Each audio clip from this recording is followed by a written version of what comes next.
There are places that exist only after midnight.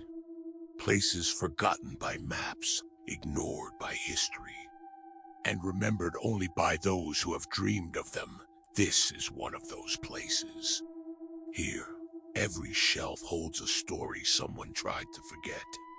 Every drawer contains a memory that refused to stay buried.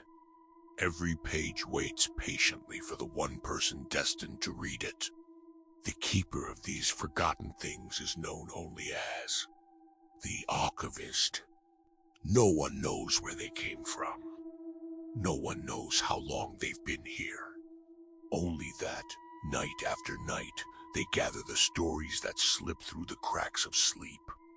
The nightmares no one admits to, the impossible encounters dismissed as dreams. The names whispered just before waking. Tonight, another file has found its way to these shelves. Another forgotten account waits to be opened, so settle in, keep the lights low, and listen carefully. Because once a story is read aloud, it has a way of remembering you. The sea has always hidden its oldest secrets beneath miles of darkness, long before maps gave names to the oceans. Before satellites traced every coastline. Before mankind ever believed the world had been fully explored. The Pacific kept places where no light had ever reached, even today. There are valleys beneath its surface that remain untouched by human eyes. There are mountains taller than those on land, trenches deeper than imagination, and silence so complete that even sound seems reluctant to travel there. Perhaps that is why certain things choose to wait at the bottom of the sea, not because they have been forgotten, but because they were never meant to be found. Good evening. I am the Archivist. Tonight's recovered recording was never intended to exist outside a secure military archive. The official report describes nothing more than a routine hydrographic survey conducted somewhere in the central Pacific Ocean. According to those records, the mission concluded successfully. Nothing unusual was recovered, no incidents occurred, no personnel were lost. Yet hidden among thousands of encrypted files was another report, one carrying no author's name. No departmental seal, only 2 words typed across the first page. Pacific Object 7Q. No explanation followed, no introduction, only transcripts. Personal recordings. And sensor logs that should have been impossible, as always. Whether these events truly happened, or whether someone wished very hard for them to be forgotten, is left for you to decide. This is the recovered broadcast. The ocean was calm that morning. Gray clouds drifted lazily overhead as the research vessel moved across open water hundreds of miles from the nearest shoreline. The ship itself belonged to the United States Navy, officially. Its assignment was simple. Chart an unexplored section of the Pacific seafloor, update navigation records, collect geological samples, routine work. The kind of assignment experienced sailors often joked about. No enemies, no storms. Nothing but water stretching endlessly toward every horizon. Aboard the vessel, the atmosphere reflected that simplicity. Engineers monitored equipment with practiced indifference. Technicians compared sonar returns over steaming mugs of coffee. Conversations drifted between weekend plans, old sea stories, and complaints about paperwork waiting back at port. Among them was Petty Officer Emily Carter, young enough to still feel excitement whenever the ocean offered something unexpected, yet disciplined enough to never allow curiosity to interfere with procedure. She had been assigned temporary security detail for the expedition, an uneventful responsibility, Protect classified equipment, monitor restricted areas, log anything unusual most days. That meant little more than walking quiet hallways while machines did the real work. She welcomed the monotony. At sea, routine often meant safety. The sonar room remained dim except for the soft blue glow of monitors. Every few seconds, a pulse spread across the display. Returning echoes painted a familiar landscape of underwater ridges and volcanic shelves. Nothing remarkable. Until jam 9:42. One technician leaned closer to his screen. He frowned, adjusted the sensitivity, ran the sweep again. The signal returned. Exactly where it had appeared before. Perfectly motionless. Perfectly symmetrical. That's strange. No one looked up immediately. False returns happened often enough. Electrical interference. Unusual rock formations. Equipment glitches. The operator recalibrated the system. Again, the object appeared. Not irregular like stone. Not angular like wreckage. Not cylindrical like a submarine. Its outline resembled something impossible, almost a crystal. The room grew quieter. Another technician moved beside him. Depth. The answer came after a brief pause. 9,300 feet. Silence. Nothing that deep should produce reflections that clean. Natural formations scattered sonar in unpredictable ways. Metal reflected differently. This looked almost polished. The captain was notified. Within minutes, additional scans confirmed the anomaly. Every pass produced the same result. An object standing upright on the seafloor, nearly 3 feet tall. Untouched by surrounding sediment, as though someone had gently placed it there. The nearest known volcanic activity had ended thousands of years earlier. There were no shipwrecks nearby, no underwater research stations. No explanation, only a solitary object, waiting beneath 6 miles of cold Pacific water. Orders were given. Deploy the remotely operated vehicle. The crew moved with renewed energy. Routine had quietly become discovery below deck. Technicians secured cameras. Thrusters hummed to life. Fiber optic cables unspooled into the sea. Petty Officer Carter watched from the control room as the remotely operated vehicle disappeared beneath the waves. The first images showed only drifting particles suspended in darkness. Then came descending walls of black water. Sunlight vanished within minutes. Artificial lights became the only illumination. The deeper the vehicle traveled, the quieter the room became. Conversation faded. Even the usual jokes stopped. Something about watching cameras descend into endless darkness had a way of reminding everyone aboard how little of the ocean truly belonged to humanity. 8,000 feet, 8,500, 9,000. Pressure outside the vehicle climbed beyond anything a human diver could survive. Still, the cameras continued downward. The seafloor finally emerged from the darkness. Gray volcanic sediment stretched across the landscape like untouched snow. No fish. No coral. No movement. Only silence then. The forward light swept across something standing alone. Every conversation aboard the ship ended. The object rose from the seabed exactly as the sonar had shown. A flawless quartz crystal, nearly 3 feet tall. Perfectly transparent. Its surface reflected the vehicle's lights without a single scratch. No algae clung to it, no barnacles.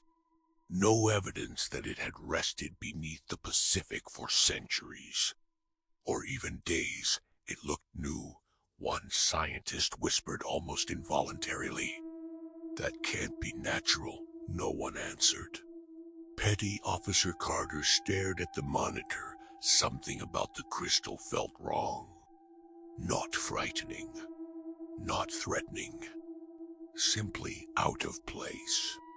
As though the ocean itself had been forced to make room for it, the pilot eased the vehicle closer. Mechanical arms extended cautiously. The crystal remained perfectly still the instant the manipulator touched its surface. Every monitor aboard the ship went black. The lights flickered once, twice, then complete silence filled the vessel.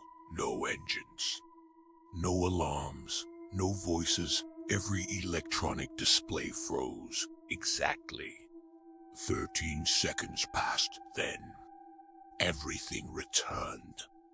Engines resumed their steady rhythm. Screens flickered back to life. The cameras still faced the crystal. Conversation slowly resumed. Several crew members looked around, puzzled. One rubbed his temples. Another blinked repeatedly, convinced he had briefly fallen asleep. Someone laughed nervously, power hiccup. Another nodded, probably. No one seemed concerned. Except Petty Officer Carter. She checked the digital mission clock. Something wasn't right. 13 seconds had vanished. The time stamp had advanced, yet she remembered every heartbeat. Every breath. She looked around the room. No one else appeared bothered, as though those missing moments had simply never existed beneath the ocean. The crystal caught the vehicle's light once more, for only an instant. Something shimmered deep inside it, not a reflection, not trapped air. It looked almost like countless tiny stars, moving beneath perfectly clear stone. Then they were gone. The recovery operation began, and without anyone aboard realizing it, something impossibly far away had just learned exactly where the crystal was. Recovery operations aboard a naval vessel are designed around certainty. Every procedure has been rehearsed. Every command has been spoken hundreds of times before. Every unexpected circumstance has a handbook waiting somewhere in a locked cabinet. The ocean, however, has never shown much respect for procedure. The remotely operated vehicle completed its slow ascent through nearly 2 miles of water. Its mechanical arms never loosened their grip on the crystal. Every few hundred feet, engineers paused to inspect the cameras for signs of stress. Nothing appeared unusual. The quartz remained perfectly still. Not a single crack, not a single blemish. Even under the crushing pressure of the Pacific, it looked exactly as it had on the seafloor. As though pressure itself held no authority over it. Hours later, the recovery cradle finally broke the surface. Gray seawater poured from the metal frame as deck crews guided it carefully aboard. Rain had begun to fall, soft at first. Tiny droplets striking steel with a rhythm almost peaceful enough to forget where they were. Petty Officer Emily Carter stood a respectful distance away, clipboard tucked beneath one arm as she documented the recovery. Time, coordinates, personnel present, condition of the object. Everything appeared routine, until the crane operator frowned. That's not right. The load indicator barely moved. Another crewman checked the display. What's the reading? The operator looked twice before answering. 31 pounds. Several sailors exchanged confused glances. The crystal stood nearly 3 feet tall. Solid quartz of that size should have weighed several hundred pounds. Yet the crane lifted it as effortlessly as though it were made of hollow glass. One of the geologists stepped forward. Lower it. The crystal was carefully placed onto a reinforced examination table. The scientist rested both hands against its surface. His eyebrows lifted. It feels. He hesitated.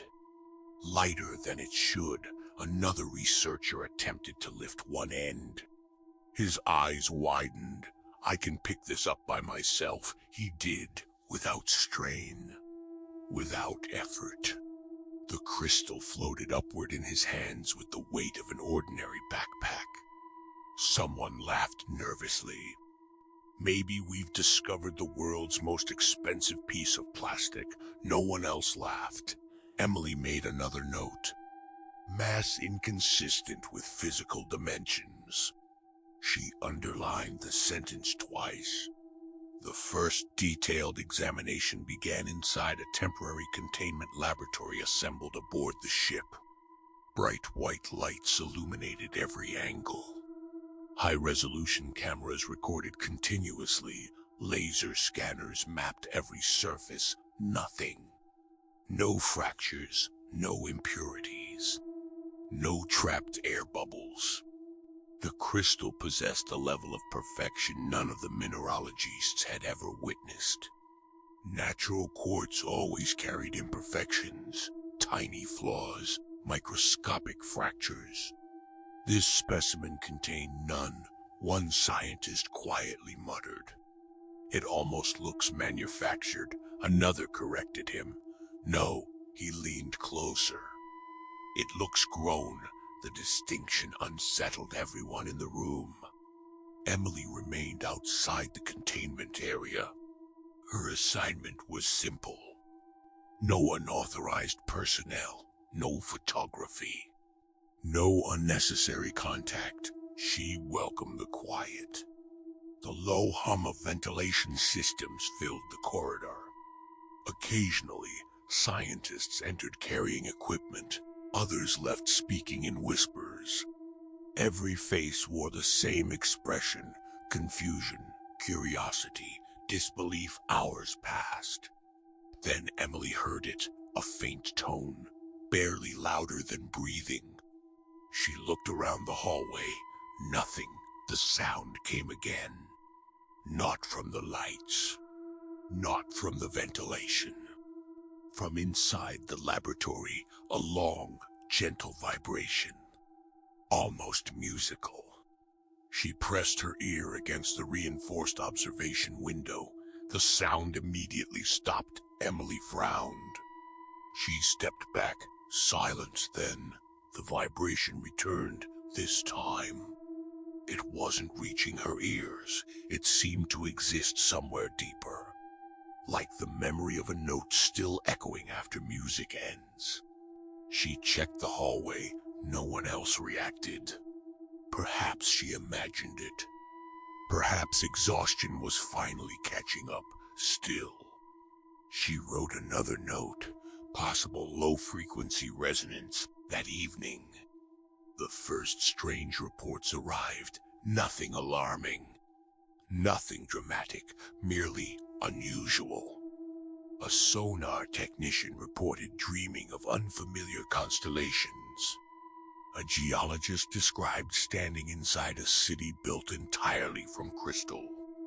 One engineer insisted he had spent an entire afternoon designing an engine unlike anything he'd ever studied.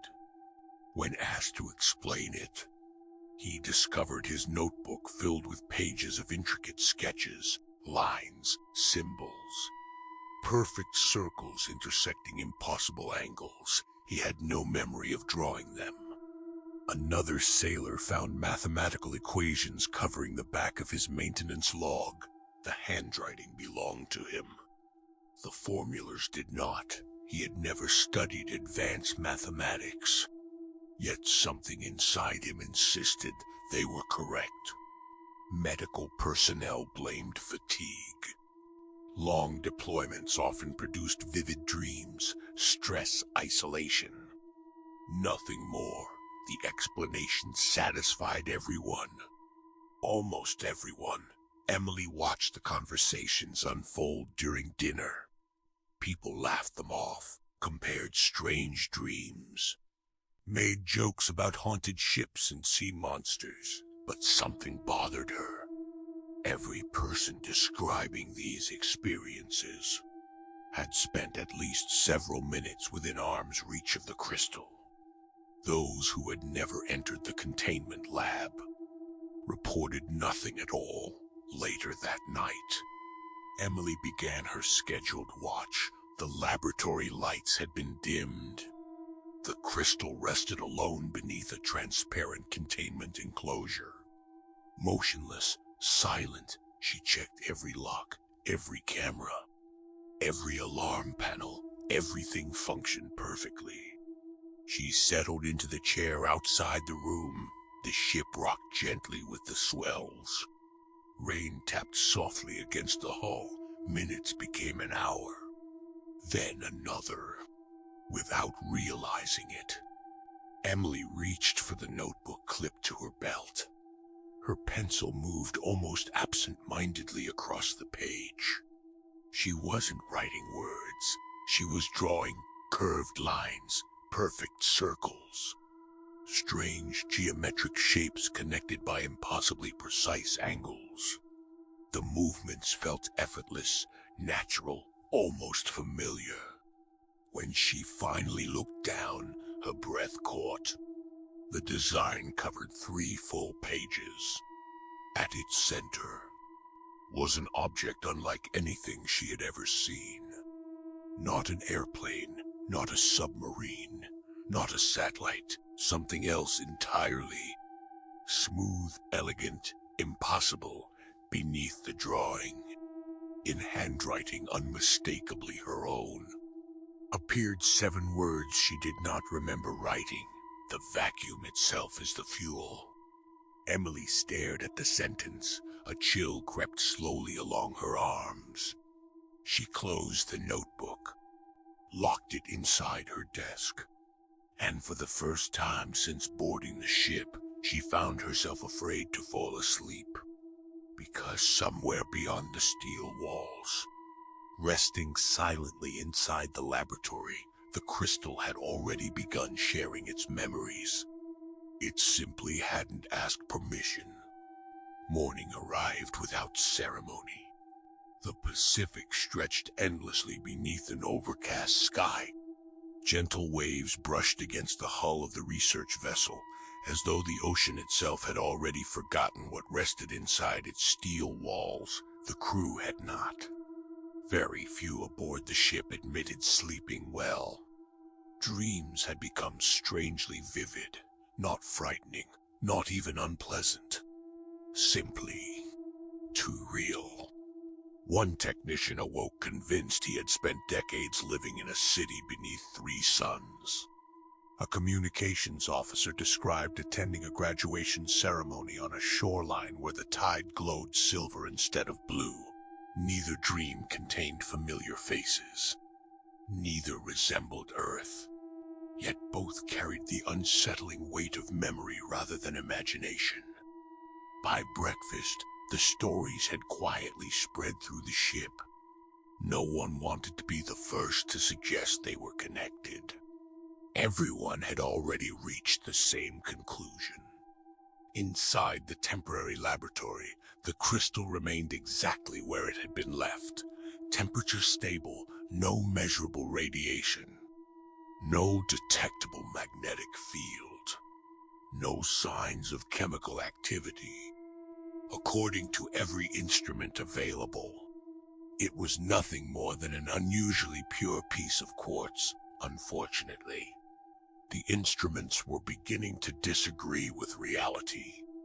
Dr. Samuel Reeves, the expedition's senior mineralogist, stood before the crystal with folded arms.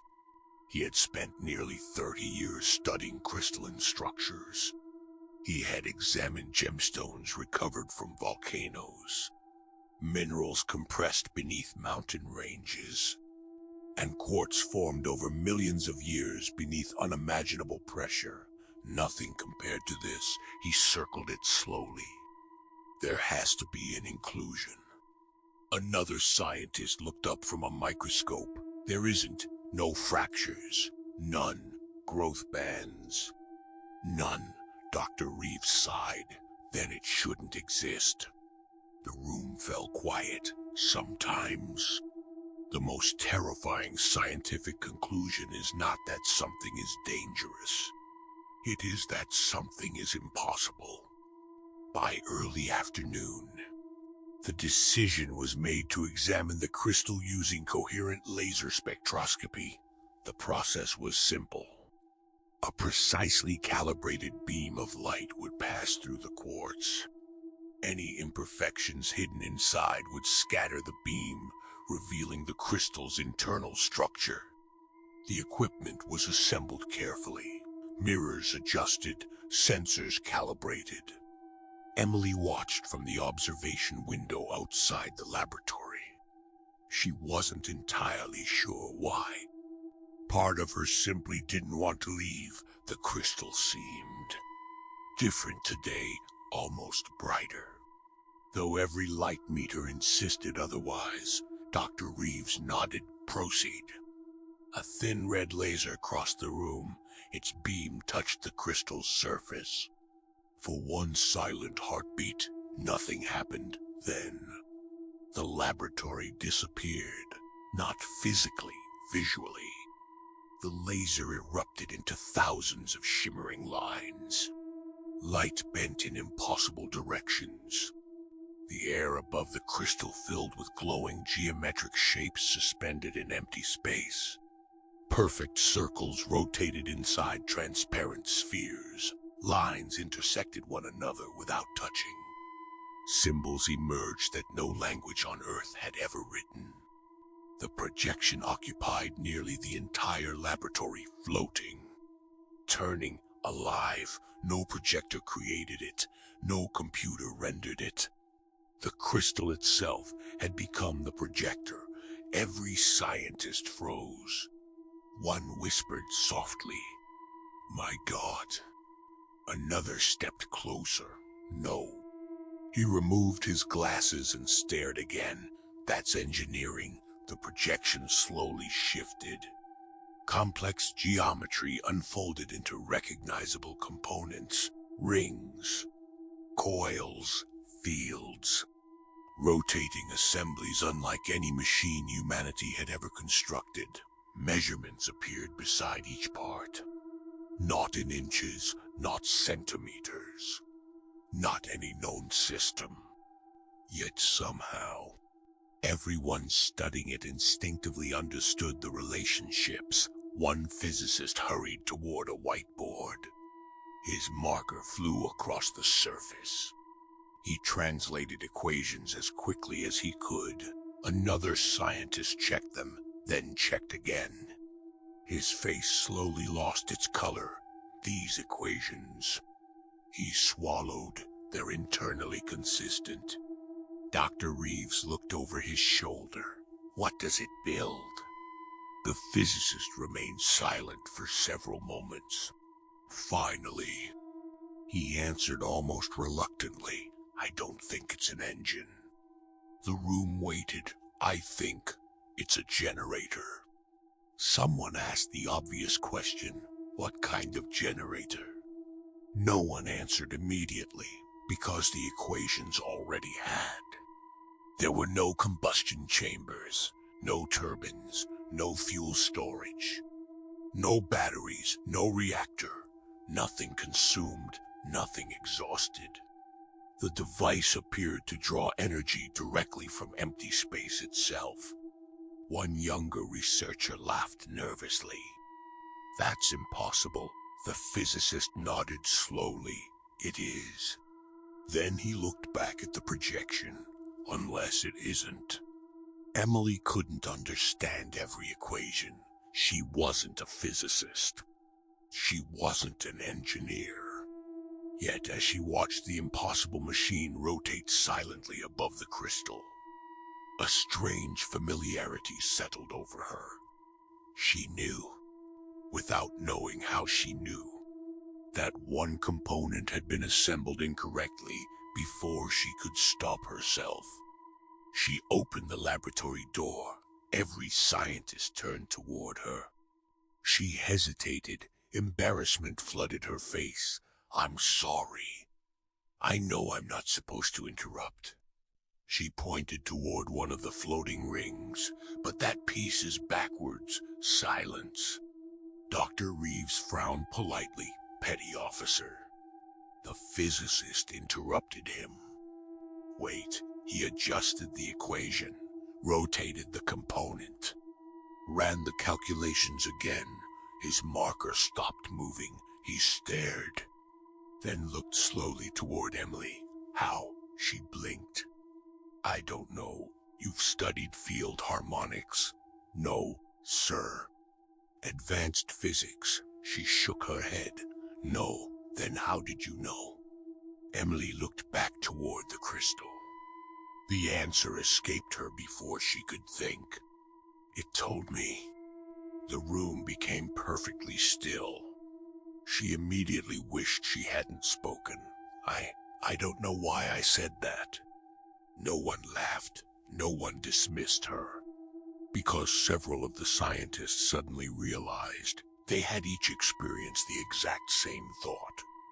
None of them had wanted to admit it by evening.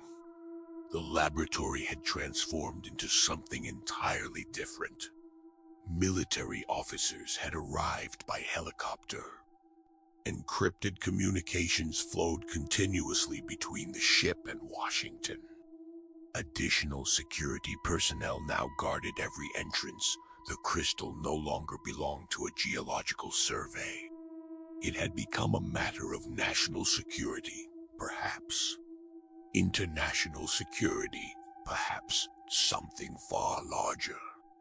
Emily watched unfamiliar officers carry sealed briefcases into the laboratory. The conversations had changed. No one spoke about discovery anymore. They spoke about containment, replication, classification, ownership. The crystal remained silent, patient, its purpose unchanged. It simply continued revealing what had always been hidden within. The archivist's recovered notes contain only one handwritten sentence following the events of that day. No signature accompanied it, only these words: "Every civilization mistakes temptation for progress." Late that evening, after the scientists had finally left the laboratory, Emily returned for another overnight watch. The crystal stood quietly beneath its containment enclosure. Its surface reflected the dim emergency lighting, nothing more. She told herself yesterday's events had simply been overwhelming. That exhaustion could explain the strange feeling lingering in the room. She sat, opened her notebook, determined not to draw, not to write, not to think about impossible machines. Several peaceful minutes passed. Then, without warning, a single point of light appeared deep inside the quartz. It drifted slowly upward. Then another, then dozens. Tiny stars awakening beneath transparent stone. They moved with purpose, not randomly, forming delicate patterns, like constellations rearranging themselves. Emily leaned forward. She wasn't afraid. She wasn't even surprised. She simply watched. The lights gathered near the center of the crystal, and for the briefest instant, they formed what looked unmistakably like a map, not of Earth, not of the moon, but of somewhere unimaginably distant. Before she could memorize it, the lights vanished. The crystal became ordinary once again.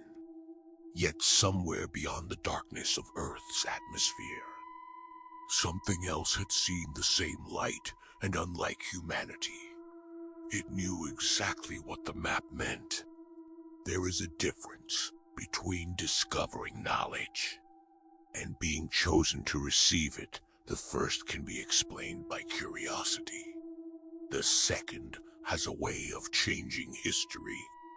The following morning, The atmosphere aboard the vessel had changed completely. The easy conversations that had once drifted through its passageways were gone. Laughter had become whispers. Every door leading toward the temporary laboratory now required multiple security clearances.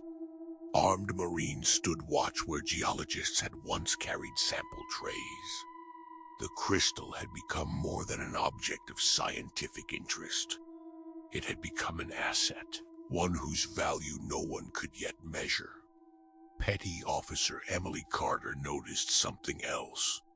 No one referred to it as a crystal anymore.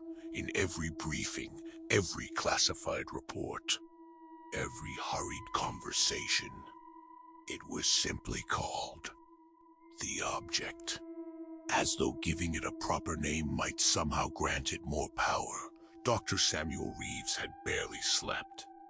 Neither had the physicists. The equations recovered from the previous day's projection had consumed every waking hour. Entire teams had recreated sections of the impossible generator on whiteboards that now covered nearly every available wall. Again and again, they reached the same conclusion: the mathematics worked. Not approximately, not theoretically, perfectly.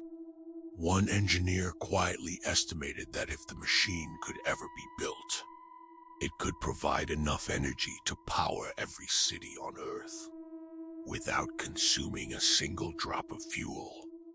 Another suggested it could end global dependence on oil, coal, natural gas, perhaps forever. No one celebrated, because every calculation led to the same uncomfortable question: if humanity had never imagined these principles, who had? By noon, the crystal answered. The research team prepared another controlled laser scan. This time, additional recording equipment surrounded the containment chamber. Every camera available was activated. Military observers watched silently from behind reinforced glass. Emily stood outside the room once again. She wasn't certain why she kept returning, only that something inside her insisted. She needed to witness whatever happened next. The laser touched the quartz. Immediately, the laboratory dissolved into light. Once again, impossible geometry blossomed into the air. But this projection was different, larger, far more complex. The floating structures unfolded with deliberate precision. Layer after layer, like an enormous flower opening beneath invisible sunlight. Thousands of luminous symbols rotated through one another. Entire mathematical languages seemed to breathe. The scientists stared upward in complete silence. Then, the machine appeared. It was beautiful, not in the way a painting is beautiful, or a mountain, or the sea. Its beauty came from perfect purpose. Every curve existed because no straighter line would work. Every surface flowed into the next without seam or rivet. There were no visible engines. No exhaust ports, no wings, no propellers. Nothing about it resembled the aircraft humanity had spent a century learning to build. It looked grown, as though nature itself had shaped it. One aerospace engineer whispered, "That's a spacecraft." Another slowly shook his head. No. His voice barely rose above a breath. "That's what spacecraft become." After another few million years, the projection expanded. The vessel opened like the pages of a book. Its interior revealed itself, rooms without doors. Hallways that curved impossibly.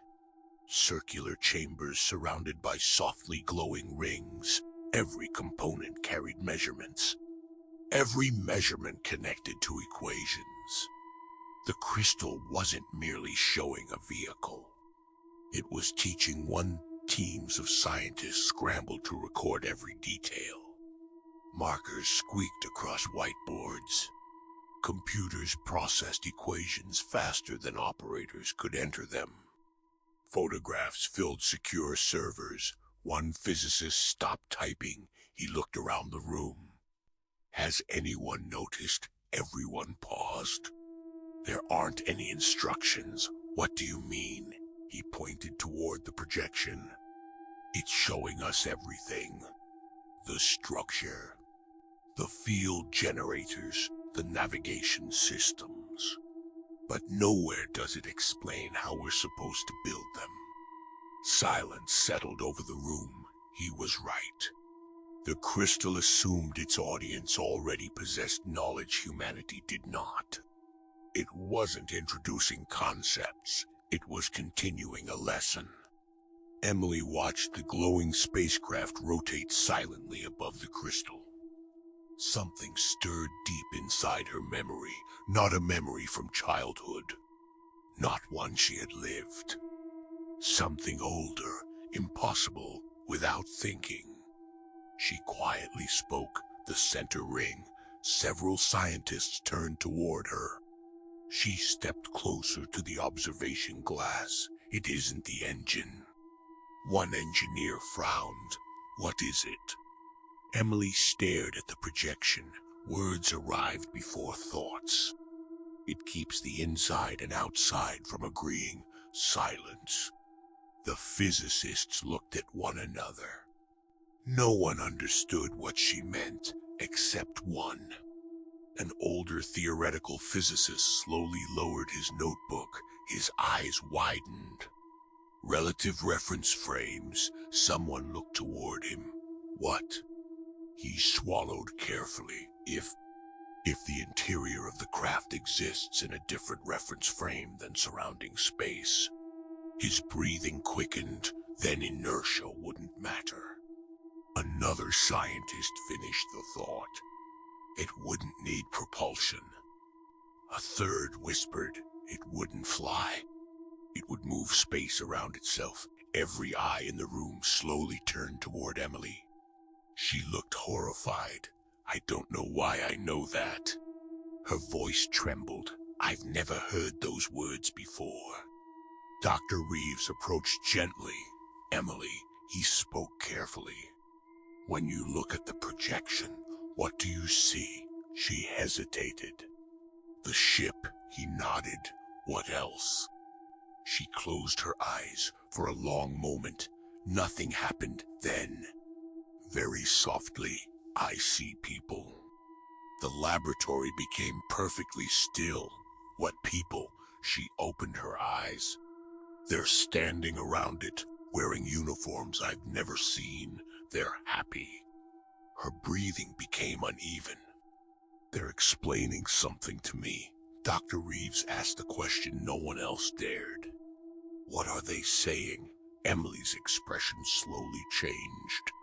Confusion gave way to sadness. They think I'm one of them. No one spoke for nearly a minute. Finally, the projection faded. The glowing spacecraft dissolved into scattered beams of light. The laboratory returned. White walls, steel floors, the quiet hum of ventilation. As though nothing extraordinary had happened. But something had. The crystal had revealed far more than technology. It had revealed recognition. That evening, military command issued new orders. No civilian scientist was to remain alone with the object.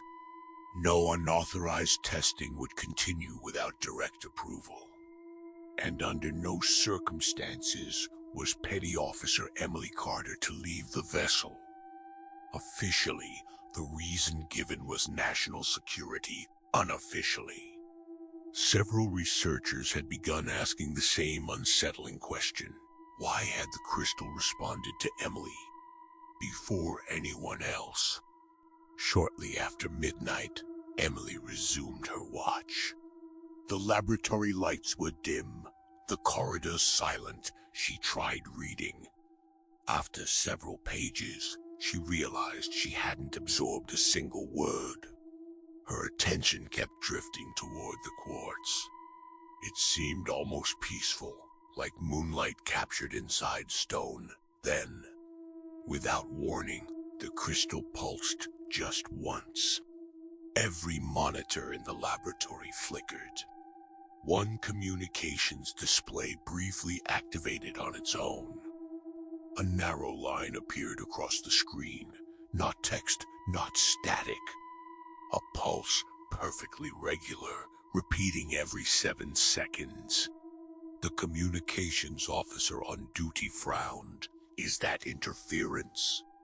Another technician adjusted the receiver. The pulse remained. It wasn't coming from the ship. It wasn't coming from Earth. It was leaving, broadcasting. Into the endless darkness beyond the atmosphere, Emily felt a chill settle over her. The crystal had never been asleep. It had never been waiting to share its knowledge. It had been waiting to tell someone. It had been found. Signals have a simple purpose. They carry information from one place to another, a greeting, a warning, a request for help. Or sometimes they serve only one purpose, to let someone know. Where you are, the pulse continued through the night. Every 7 seconds, perfectly consistent, never weakening, never drifting. It did not resemble radio. It did not resemble radar. It occupied frequencies that should not have been capable of carrying a coherent transmission. Yet every instrument aboard the vessel agreed. Something inside the quartz was broadcasting. Not loudly, not desperately, patiently. As though it had all the time in the universe. By sunrise, additional personnel had arrived aboard the ship, communications specialists, signals intelligence officers, astrophysicists, men and women who had spent entire careers listening to the silence between stars. They gathered around banks of equipment hastily assembled inside the operations center. One by one, they ruled out every familiar explanation. It wasn't military. It wasn't civilian. It wasn't atmospheric interference. It wasn't coming from a satellite, nor was it bouncing off the ionosphere. The signal ignored every rule modern communications depended upon. One analyst quietly removed his headset. I don't think we're listening to a transmission. Another looked up. What do you mean? He pointed toward the display. I think we're watching a location. The room fell silent. He enlarged the waveform. It isn't carrying information. It's repeating coordinates. The realization changed everything. Within the hour, encrypted channels connected the ship to observatories around the world. Military radar installations, deep space tracking facilities, radio telescopes. Anything capable of searching the region of space toward which the signal pointed. The request was simple. Look, no assumptions. No expectations. Just look hours past. Nothing then. Late that afternoon, a call arrived from an orbital tracking station. There may be something. The room became perfectly still. A technician routed the feed onto the largest monitor. Against the velvet darkness of space appeared a single point of light. Almost invisible, far beyond the orbit of Pluto. Far beyond where sunlight should have revealed anything at all, at first. It seemed motionless, then the calculations appeared. The object had been observed several times over the previous month. No one had noticed it because it had behaved impossibly. It wasn't accelerating, it wasn't slowing down. It wasn't following a predictable orbit. Instead, it simply appeared closer. Every observation placed it nearer to Earth than the last. Not traveling through space, arriving within it. One astrophysicist whispered, "That's impossible." Another answered without taking his eyes from the screen, "So was yesterday." Emily remained outside the operations room. Security personnel had no clearance to participate in the scientific discussions still. She could hear enough through the partially opened door. No detectable propulsion. Trajectory doesn't make sense. Distance decreasing without measurable velocity. The words meant little individually, together. They formed a feeling she couldn't explain. The crystal wasn't waiting for rescue. It wasn't asking for help. It had announced that it had been recovered that evening. The object in deep space was observed again. The results were worse. It had moved another impossible distance, not over days, over hours. If the calculations remained accurate, it would reach the outer edge of the solar system far sooner than any known technology could allow. No engine humanity understood could perform such a journey. No spacecraft ever built could survive it. One military officer finally asked the question everyone had been avoiding. What if it isn't moving? Silence. He continued, what if it's moving us? Several scientists looked uncomfortable. Theoretical physicist Dr. Elena Morale slowly nodded. If space itself is being manipulated, distance stops behaving the way we think it does. She glanced toward the laboratory. The same principle described by the crystal. No one replied. No one wanted to acknowledge the connection. Yet everyone had already made it. As darkness settled across the Pacific, the weather began to change. The ocean remained strangely calm to calm. Wind vanished completely. Rain ceased. Clouds drifted apart without explanation above the ship. The stars emerged with startling clarity. Emily stepped onto the observation deck during a brief break from her watch. She leaned against the railing. The air felt unusually warm. The sea looked almost like polished glass. She glanced upward for a brief moment. One particular star seemed brighter than the others. She watched it carefully. It didn't twinkle.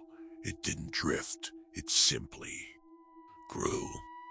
Not dramatically, not enough for anyone else to notice. Just enough that she wondered if her eyes were playing tricks on her. She looked away, counted slowly to 5, looked back. The star remained slightly larger. She whispered to herself, no. Behind her, the laboratory lights flickered. Emily hurried back inside. Every security alarm remained silent. Nothing appeared disturbed. The crystal rested beneath its containment enclosure exactly where it belonged. But the air inside the laboratory felt different, warmer, charged, almost expectant. She approached cautiously. Then she heard it again, that soft vibration. The same gentle tone she had first noticed 2 nights earlier, only now. It carried something else, a rhythm, like a heartbeat. Slow, steady, patient, without realizing it. Emily placed her hand against the transparent containment enclosure. The humming stopped for one impossible second. The quartz brightened from within. Tiny lights blossomed beneath its surface. Not dozens this time, thousands, each one shining like a distant sun. They flowed together into intricate patterns that no camera seemed capable of capturing. Emily watched in complete silence. Then, the lights formed an image. Not a machine, not a map. A face tall, graceful. Its features were unlike any humans, yet strangely familiar. Its eyes remained closed, its expression peaceful, as if asleep. The image lasted less than a heartbeat before dissolving back into scattered points of light. Emily stumbled backward, her pulse raced. She searched the room. Every camera still pointed toward the crystal. Every monitor displayed normal readings, no alarms. No recordings, only she had seen it, or so she believed. Halfway across the ship, inside the communications center, one operator froze. The pulse being transmitted by the crystal had changed. It no longer repeated every 7 seconds. Now, it pulsed every 6. The analyst quietly performed the calculations again. His face slowly lost all color. He picked up the secure telephone. When the duty commander answered, he spoke only one sentence. "It's accelerating." The recovered log ends with a handwritten note added sometime before dawn. No name accompanies it. Only a single observation.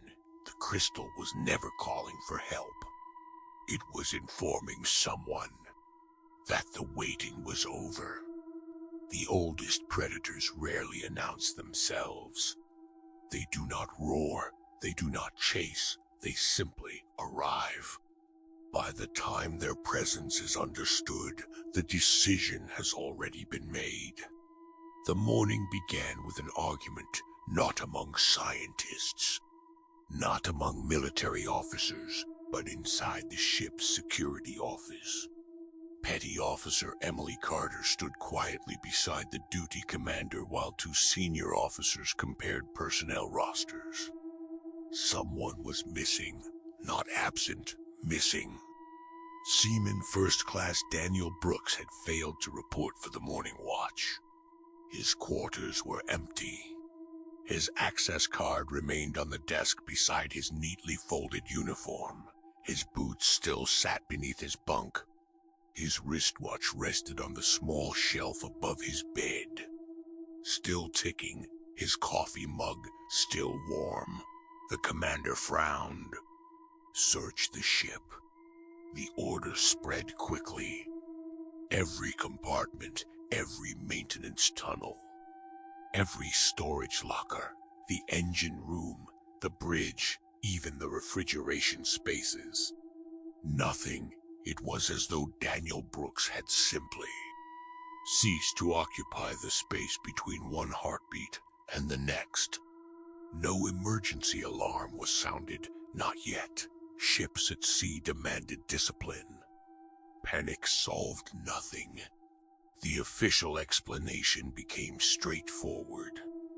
A sailor had wandered somewhere he shouldn't. He would be found. Soon, by lunchtime, a second crew member had disappeared then. Before sunset, a third. No signs of struggle, no damaged doors. No blood, no cries for help. Only small, unsettling details left behind. A half-finished crossword puzzle. A paperback novel opened face down. A pair of reading glasses carefully folded beside an untouched meal. Lives interrupted mid-sentence. Emily reviewed the security footage herself, hour after hour, camera after camera. Every corridor, every hatch, every entrance to the laboratory, nothing. The recordings remained perfectly ordinary. Crew members walked through the halls, scientists carried equipment. Marines changed shifts, then, without warning, the time stump jumped forward. Exactly 13 seconds, Emily's breathing slowed again. The missing time, she rewound the recording, played it again. The same result, normal footage, a brief flicker. Then 13 seconds gone, she checked another camera, another missing gap. Then another. Every security camera aboard the vessel had lost the same 13 seconds, always at precisely the same moment. No alarms acknowledged it. No diagnostics reported an error. The recordings simply accepted the absence. Late that afternoon, military investigators arrived inside the operations center. One officer suggested sabotage, another suspected espionage. A third quietly wondered whether someone aboard had suffered a psychological break. No theory survived long. There were too many witnesses, too many impossible coincidences. Too many clocks agreeing on moments that no one remembered experiencing. The scientists said very little. Many had begun avoiding eye contact altogether, not because they feared one another, because they feared the questions forming inside their own minds. Emily returned to the laboratory shortly before sunset. The crystal rested beneath its enclosure. Perfectly silent, perfectly still, she studied it for several minutes. You know, the words escaped almost as a whisper. You know where they went. Nothing happened. She almost laughed at herself.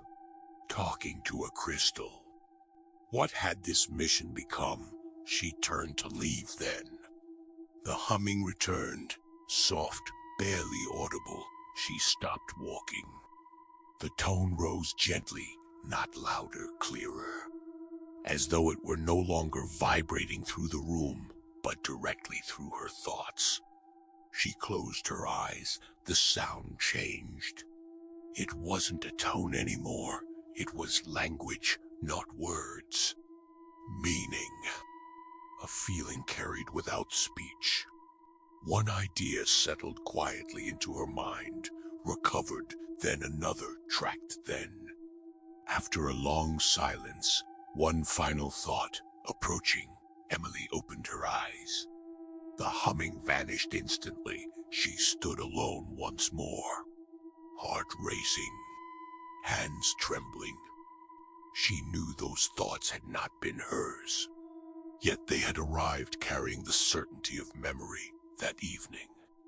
The weather radar failed, not from malfunction, from absence.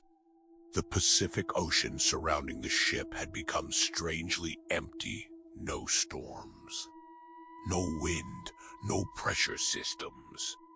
Even the waves had flattened until the sea resembled polished obsidian stretching endlessly toward the horizon. One sailor stepped onto the deck. I've never seen the ocean this still, another answered quietly. I don't think we're supposed to. Just after midnight, the fourth disappearance occurred. This time, someone witnessed it. Corporal James Holloway had been walking the portside corridor during routine patrol. Another Marine rounded the corner less than 30 seconds later. The hallway was empty. No doors had opened, no hatches had moved. James was simply gone. The responding security team found only his flashlight lying neatly in the center of the passageway, still switched on. Its beam pointed toward the ceiling, as though it had been placed there deliberately. The commander finally authorized a complete review of every camera aboard the vessel. Dozens of screens filled the operations center. Analysts watched synchronized recordings frame by frame. Emily stood silently near the back of the room. No one spoke. The footage reached another 13-second gap then. One technician inhaled sharply. Stop! The recording froze. He pointed toward a single frame immediately before the interruption. At first, Emily saw nothing unusual. An empty corridor, steel walls, emergency lighting. Then, her eyes adjusted. There, standing near the far end of the passageway, almost blending into the darkness, several impossibly tall figures. Their outlines refused to remain still, like reflections trembling on the surface of water. No faces, no clothing, only silhouettes watching. The technician advanced one frame. They were closer. Another frame, closer still. Another gone. The 13-second gap began. No one in the room spoke. No one needed to. Every person present understood the same terrible truth. The missing seconds had not been empty. Something had occupied them. The footage was enlarged, enhanced, sharpened. It made no difference. The figures resisted clarity the longer anyone stared. The more difficult it became to remember exactly what they looked like. One analyst blinked several times. He frowned. How many were there? No one answered. Because no one agreed. 3, 5, 7. Each witness remembered something different. Emily looked away from the monitor. A dull ache spread behind her eyes. She could still picture them, almost. Already, the memory was fading, near dawn. She returned alone to the laboratory. The ship felt quieter now. Not peaceful. Hollow, as though every corridor had become slightly too large. She stood before the crystal once again, this time. She didn't ask questions. She simply waited for nearly a minute. Nothing happened. Then, deep inside the quartz, thousands of tiny lights awakened. They gathered slowly into the familiar map she had seen before. Only now, one point shone brighter than all the others. It wasn't distant anymore. It rested just beyond the edge of Earth's orbit. Emily stared at it in disbelief. Yesterday, it had been unimaginably far away. Today, it was almost here. The light pulsed once. Then the map disappeared. The crystal became silent. And somewhere beyond the thin blue sky, someone who had been traveling for a very long time had nearly reached their destination. There is a curious habit shared by humanity. When we discover something extraordinary, our first instinct is to ask, what can it do for us? We rarely stop to ask, who did it belong to? Perhaps that question has always been the more important one. The sun rose slowly over the Pacific. Golden light spread across an ocean so calm it resembled polished glass from a distance. The research vessel appeared perfectly ordinary. Its radar continued to rotate. Its communications antennas still reached toward the sky. Its engines maintained their steady rhythm beneath the steel deck. Nothing about the ship suggested that fear had quietly become part of its crew. Inside, the atmosphere had changed completely. No one walked alone anymore. Security patrols had doubled. Every hatch was checked twice. Every corridor seemed longer than it had the day before, and yet, despite the increased precautions, the disappearances stopped. Not because the danger had passed, because whatever had come aboard no longer needed to hide. Emily Carter had not slept. She sat outside the containment laboratory, a cup of untouched coffee cooling beside her notebook. The pages remained blank. For the first time since the quartz had been recovered, she found herself afraid to write. Every sketch, every sentence, every impossible thought had come from somewhere other than herself. She wondered if they always had inside the laboratory. The quartz remained perfectly still. No humming, no light, no movement. It looked almost peaceful, like an ordinary crystal waiting inside an ordinary room. Emily knew better. She had begun to recognize its silence. It wasn't inactivity, it was patience. At precisely 11:13 that morning, every digital clock aboard the vessel stopped, not gradually, instantly. The bridge chronometer froze, navigation systems paused, computer processors halted in mid-calculation, even mechanical watches ceased ticking. No alarms sounded, no lights failed, only time itself appeared to hesitate. Emily looked toward the laboratory door. The quartz had begun to glow, not brightly, softly, like moonlight beneath clear water. The glow spread through its interior until thousands of tiny points shimmered beneath its surface. Then, every point of light vanished at once. The laboratory became completely still. A voice behind Emily spoke quietly. "They're here." She turned. No one stood in the hallway. The words had not entered through her ears. They had simply appeared inside her thoughts. The first Marine saw them on the port observation deck. His report was brief, almost apologetic. "I thought someone was standing outside, nearly 6 miles from the nearest land, with nothing surrounding the ship except open ocean. Security cameras focused on the deck. The recording showed nothing unusual, only empty steel, gentle sunlight, still water, yet the Marine insisted someone had been there, watching." Another sailor reported seeing movement near the stern. A scientist glimpsed a figure reflected in a laboratory window.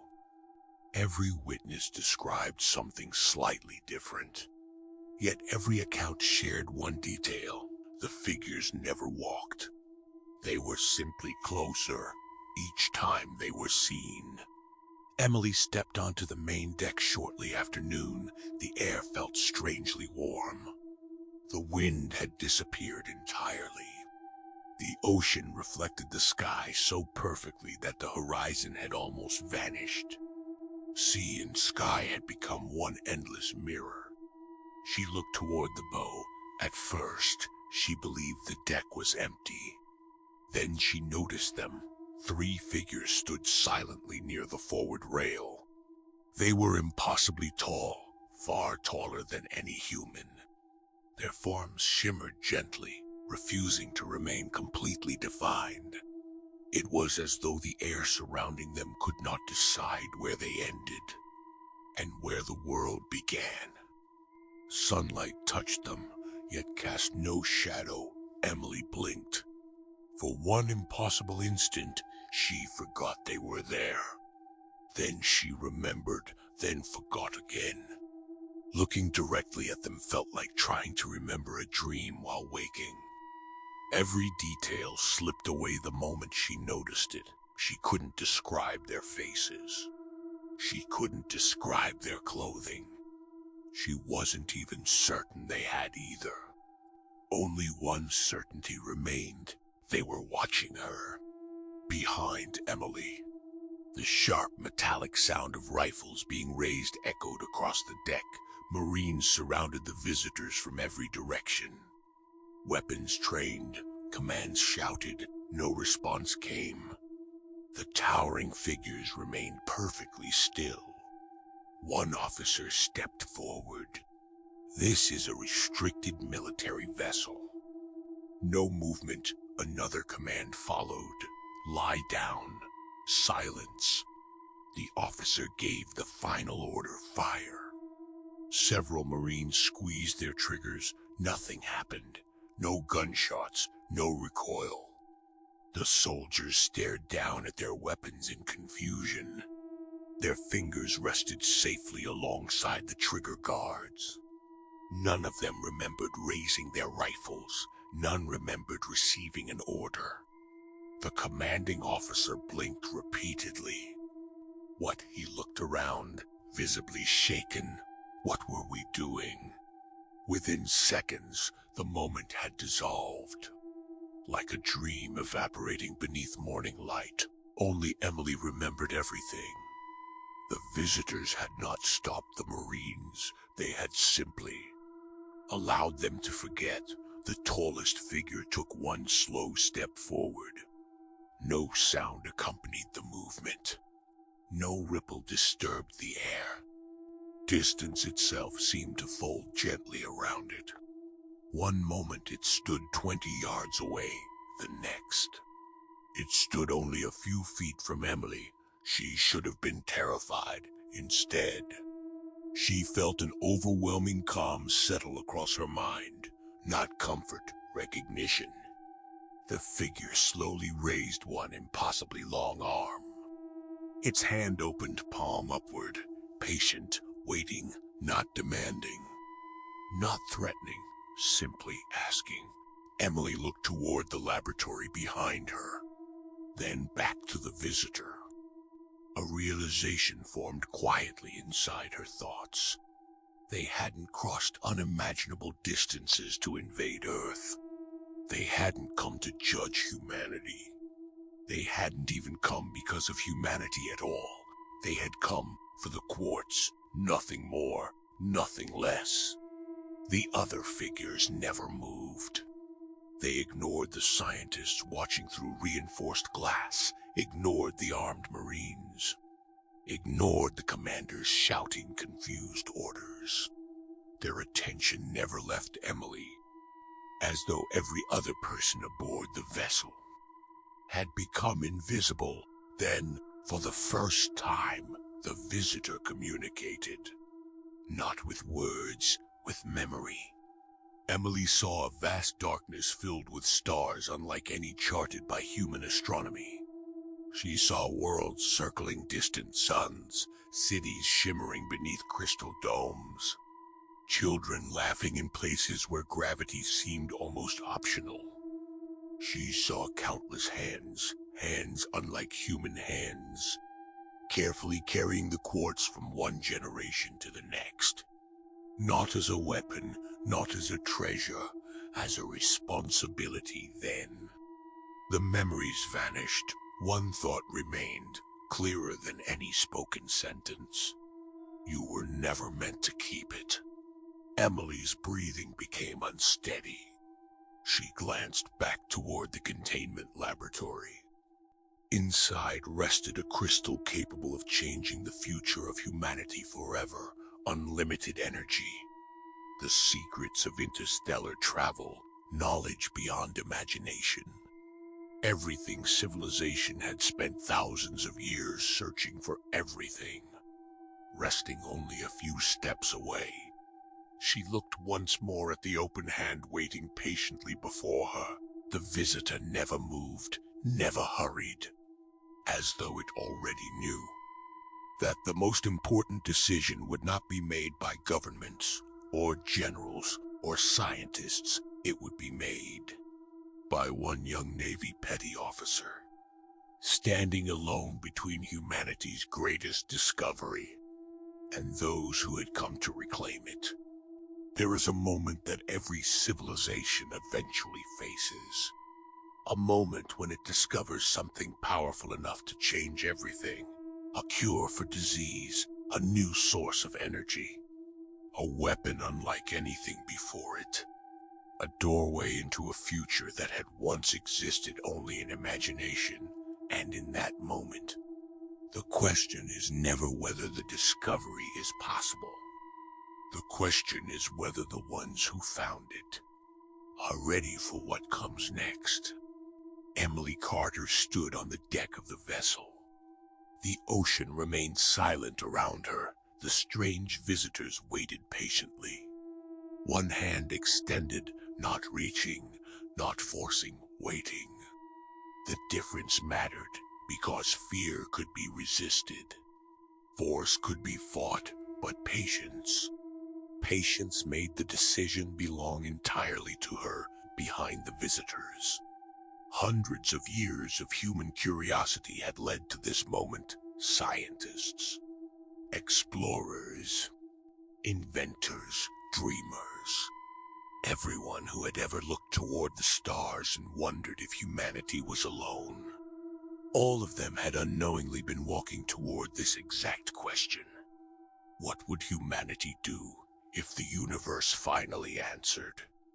The laboratory doors opened behind Emily. Dr. Reeves stepped onto the deck. His face carried exhaustion, not fear, something heavier, understanding. He looked toward the figures, then toward Emily. We can't give it to them. His voice was quiet, not because he wasn't certain, because he was. Do you understand what this means? Emily looked at him. The scientist's eyes were fixed on the laboratory. The things inside that crystal he swallowed, we could change everything. Neither of them spoke for several seconds, because they both knew he was right. A world without energy shortages. A world where transportation no longer depended on fuel. A world where humanity could reach beyond Earth. The impossible future was no longer impossible. It was sitting behind a glass wall, waiting. Emily looked back at the visitor. The open hand remained unchanged. That night, the crystal showed her everything. Not through the laboratory equipment, not through a projection. Directly, Emily stood alone inside the containment room. She did not remember opening the door. She did not remember walking inside. She only remembered the feeling, a quiet invitation. The quartz glowed as she approached. She placed her hand against the surface, and the world disappeared. She stood beneath a sky filled with unfamiliar stars. 1,000 worlds surrounded her. Not images, not recordings, real places, real moments. She watched civilizations rise from oceans of liquid metal. She watched beings construct cities that floated between planets. She watched entire species leave their home worlds behind. The universe was older than humanity could comprehend, and humanity was very young. The crystal was not a message, it was a library. A record of everything its creators had learned. Everything they had built, everything they had lost. Then she saw the machines, the generators, the spacecraft. The technology humanity had been trying to understand. They were not weapons. They were not designed for conquest. They were tools, created by civilizations that once believed the same things humanity believed, that unlimited energy would bring peace, that exploration would bring unity, that knowledge itself would make them better. Emily watched thousands of worlds celebrate their discoveries. She saw their excitement, their hope, their belief that they had finally become something greater than. She saw what followed. The first civilization used the energy source to eliminate scarcity. The second used it to expand beyond its planet. The third used it to create machines that could think faster than themselves. Every civilization began with the same promise. A better world, but the same pattern repeated. Knowledge arrived faster than wisdom. Power arrived before responsibility, and eventually, the same question appeared: who controls it? Emily saw wars fought over access. Governments collapsing beneath the weight of unlimited capability. Species dividing themselves into those who controlled the technology and those who wanted it. She saw planets scarred by machines built with good intentions. Not because the technology was evil. Because the beings using it were still learning how to live with themselves. The crystal showed her 1,000 different endings, but they all carried the same beginning: discovery, excitement, hope. Then, possession. Emily pulled her hand away. She was back inside the laboratory. Only seconds had passed. Yet she carried memories older than Earth itself. She fell backward against the containment wall, the crystal dimmed, quiet, almost apologetic. When she returned to the deck, the visitors were still waiting. Dr. Reeves approached her. "What did you see?" Emily looked toward the stars. Her voice was barely audible. "Everything." He waited, and she looked at the crystal. "It isn't a gift." The scientist frowned. "What is it?" Emily struggled to find the words. "A test." The military commanders refused to accept that answer. To them, a test was irrelevant. A discovery was a discovery. Orders were issued. The crystal was to be secured. Transport arrangements began immediately. The object would not leave human possession, not after everything they had learned, not after seeing what it could provide. Emily listened silently as the plans were discussed. For the first time since the discovery, she understood something no one else aboard the ship did. The visitors were not here because they were afraid humanity would misuse the crystal. They were here because they already knew what humanity would do. They had seen it before, many times, late that evening. Emily returned to the laboratory one final time. The crystal sat quietly beneath the enclosure. She placed her hand against the glass. "I understand now." The quartz remained silent. "I know why you came." A faint glow appeared. Not bright, not urgent. Almost like recognition. Emily closed her eyes. "I don't want to give this away." The words surprised even her, because they were true. She didn't want to. Who would? Inside that crystal was the answer to every dream humanity had ever imagined. The power to change everything. The power to become something greater. But she also understood something else. Some doors were not locked because someone wanted to keep you out. Some doors were locked because something on the other side was not ready when Emily stepped back onto the deck. The visitor was waiting, the same open hand, the same impossible patience. She looked toward Earth, a tiny blue world floating in endless darkness, beautiful, fragile, young. Then she looked back at the being standing before her, and for the first time, she understood the sadness behind its silence. It wasn't taking something away from humanity. It was preventing humanity from taking something it wasn't ready to carry. Emily slowly turned toward the laboratory, toward the crystal, toward the greatest discovery in human history, and the hardest decision she would ever make. Humanity has always measured progress by what it can obtain. The first person to reach the highest mountain. The first ship to cross an ocean. The first machine to leave the atmosphere. The first footsteps on another world. We celebrate the moment we arrive, but we rarely ask whether we were prepared for the journey. The ship remained frozen beneath the endless Pacific sky. Not physically, not mechanically. The engine still ran.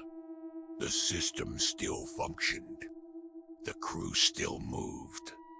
But something had changed. Everyone aboard felt it. The mission was no longer about discovery. It was no longer about national security. It was no longer about controlling the greatest technological breakthrough in human history. It had become something much older, a choice, inside the containment laboratory. Emily Carter stood alone with the crystal. For the first time since its discovery, she wasn't searching for answers. She was listening. The quartz had never spoken like a person. It had never commanded, never demanded. It simply revealed. And perhaps that was the most frightening part. It trusted those who looked into it to reveal themselves. The visitor entered the laboratory without opening the door. Emily did not react. She had learned that normal ideas of space and distance no longer applied. The being stood several feet away, silent, waiting. Emily looked toward the crystal. You knew. The visitor remained still. You knew what we would do. A feeling entered her mind. Not words, an understanding. Many have asked the same question. Emily looked up many. The words stayed with her, not one civilization. Not too many. How many? The answer arrived slowly. Not through language, through memory, stars, thousands of them. Worlds beyond counting, civilizations rising, civilizations disappearing. The universe was filled with life, and most of it had faced the same moment. The visitor showed her the first world, a planet surrounded by 3 moons. Its inhabitants had discovered the crystal millions of years earlier. They called it something different, a seed, a gift, a beginning. They used its knowledge to eliminate disease, to explore their oceans, to build cities that reached into the clouds. For centuries, they believed they had succeeded, until one question divided them. Who should decide what came next? The technology that had united them became the thing that separated them. The same discovery that removed their struggles created new ones. Their civilization did not end because the technology failed. It ended because they could not agree on what to do with it. The second world was different. Their species had been more peaceful, more patient. They had waited, studied, prepared. They believed they were different. They believed they were ready. They created machines capable of traveling between stars. They built colonies. They expanded. They reached farther than any species before them, and eventually they discovered something else. They were not alone. The technology that allowed them to explore also allowed them to conquer. Their first contact became their first conflict. Their greatest achievement became their greatest mistake. The third world was the one that disturbed Emily the most, because it looked exactly like Earth. A blue planet, a young species, a civilization staring upward. A people asking the same questions. Are we alone? Can we travel beyond our world? What secrets exist beyond the sky? Emily watched as they discovered the crystal, watched as they celebrated, watched as they believed they had finally reached the beginning of a new age. Then she saw what happened. The crystal was taken, studied, replicated, copied. Every government wanted control. Every organization wanted ownership. Every person believed they would be the one trusted with its power, and the visitors returned, not to punish them, not to destroy them, simply to collect what had been found. The civilization never learned why. Emily opened her eyes. The laboratory returned around her. She understood now. The quartz was never a lost artifact. It was never abandoned. It was placed across countless worlds, across countless generations. A message, a test, a question written into the universe. Can a civilization discover something powerful and choose not to possess it? The military command center continued making preparations. They had already decided the crystal would be transported, analyzed, studied further. Humanity had found something extraordinary, and humanity did what it always did. It reached for it. Emily walked toward the command deck. The officers looked up. One immediately spoke. Petty officer, Return to your assigned area. She ignored the command. There is something you need to understand. The room went quiet. The commander studied her expression. What happened? Emily looked toward the window, toward the endless ocean. We aren't being invaded. No one responded. They aren't here because they want our planet. The officers exchanged uncertain glances. Then why are they here? Emily looked back at them. Because they know what happens if we keep it. Silence. The commander shook his head. You expect us to believe some unknown intelligence traveled across the universe to stop us from using technology? Emily nodded. Yes. And why would they care? Her answer was simple. Because they watched everyone else fail, the room remained silent. Then the communication system activated. A new signal appeared, not from the crystal. From deep space. The analysts rushed to their stations.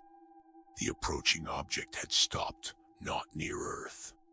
Not near the solar system, exactly where it needed to be, waiting. The commander looked toward Emily. What happens now? She didn't answer immediately, because she already knew. The final decision had never belonged to the visitors. They were not going to take the crystal. They were waiting to see if humanity would give it back. That night, Emily returned to the deck. The visitor stood beneath the stars. The quartz rested safely inside the laboratory behind her. For a moment, she thought about what humanity could accomplish. The energy, the spacecraft, the possibilities. A future where humans reached other worlds. A future where the impossible became ordinary. Then she thought about something else. The civilizations she had seen. The worlds that had believed they were different. The worlds that had all reached the same conclusion too late. Emily stepped forward. The visitor extended its hand. This time, she understood what it was asking. Not surrender, not defeat. Humility. She turned toward the laboratory. The greatest discovery in human history waited behind the glass, and tomorrow, she would decide whether humanity was ready to let it go. There is a strange pattern throughout human history. The moments we remember most are not always the moments when we gain something. Sometimes, they are the moments when we were given the opportunity to choose to reach forward or to step back, to claim something, or to understand that not everything discovered belongs to us. The final hours aboard the vessel were quiet, not peaceful. Quiet. There is a difference. Peace comes when nothing is wrong. Quiet comes when everyone knows something important is about to happen. The crew moved carefully through the ship. No one spoke about the missing personnel anymore. No one mentioned the figures that appeared and disappeared without explanation. No one questioned the impossible visitor standing silently beneath the stars, because every person aboard had reached the same understanding. Some things were too large for ordinary explanations. The military command team continued arguing. Some wanted to secure the quartz permanently. Some wanted to study it further. Some believed the opportunity was too important to abandon. A few, only a few, wondered whether humanity had any right to keep it. Dr. Reeves was among them. He stood beside Emily outside the laboratory. For several minutes, neither spoke. Finally, he asked the question he had been avoiding. Do you think we're making the right choice? Emily looked through the glass. The quartz rested quietly inside its containment chamber. A universe of knowledge hidden inside a piece of crystal. She thought about everything she had seen. The worlds that rose, the worlds that fell. The civilizations that believed they were the exception. No, Dr. Reeves looked surprised. No. Emily shook her head. I don't think we're making the right choice. She paused. I think we're finally making the humble choice. At 3:17 in the morning, Emily entered the laboratory alone. No guards followed, no scientists watched, no officers gave orders. For the first time since its discovery, the quartz was not surrounded by people trying to understand it. Only one person stood before it. Emily placed her hand against the containment glass. I wanted it. Her voice was barely above a whisper. I need you to know that. The crystal remained silent. I wanted to see what we could become. She closed her eyes. I wanted humanity to have the chance. A soft glow appeared beneath the surface, not a warning, not a response, almost. An acknowledgement. Emily smiled faintly. Maybe someday. The laboratory doors opened behind her. The visitor stood there, waiting. No guards noticed, no alarms sounded. The being simply existed in the room as though it had always been there. Emily removed the containment lock, slowly, carefully. The crystal chamber opened. A low vibration filled the laboratory. The same sound that had followed her since the beginning, only now. She understood what it meant. Not a warning, not a signal. A farewell. The quartz lifted from its platform. No machinery moved. No force could be seen. It simply rose into the air, weightless. Silent, beautiful. Emily watched as it floated toward the visitor. For a moment, she felt the old temptation return. The thought that perhaps she could stop it, close the chamber, call security, hide the crystal away, protect humanity's greatest discovery. But then she remembered the worlds that had done exactly that, and she let go. The visitor accepted the quartz. The moment it touched the crystal, the entire ship changed. Every screen activated. Every monitor flickered. Every piece of recorded data began disappearing.